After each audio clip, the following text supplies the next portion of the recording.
Router firmware is the embedded software that controls your Spectrum router.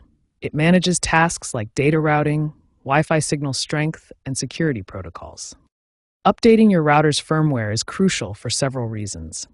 It fixes bugs, patches security flaws that can prevent man-in-the-middle attacks, adds new features like parental controls, and improves performance by reducing latency for gaming or streaming. Skipping updates exposes your devices to risks like ransomware or data breaches, as outdated firmware is a common entry point for cybercriminals.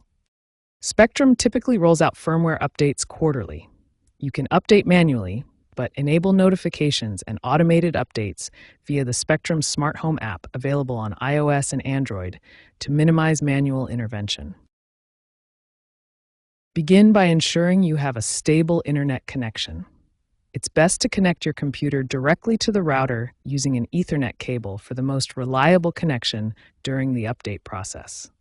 Open your web browser and enter either tablets 192.168.1 or 192.168.100.1 in the address bar. When prompted, enter the default login credentials, username, admin, and password. Once logged in, look for the Firmware Update section. This is typically found under Administration or Advanced Settings in the router's menu. In the Firmware section, check for available updates.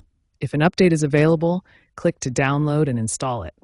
The process may take several minutes. After installation completes, the router will automatically reboot. Once it's back online, return to the router's web interface and check the status page to verify the new firmware version is installed. If the update fails, reset the router by holding the reset button for 10 to 15 seconds. Alternatively, contact Spectrum support at 1-855-478-6789 for assistance. Avoid using third-party tools as they can damage your device. As a best practice, schedule firmware updates during off-peak hours to minimize disruptions. Monitor your router's performance after the update and contact support if you notice any issues.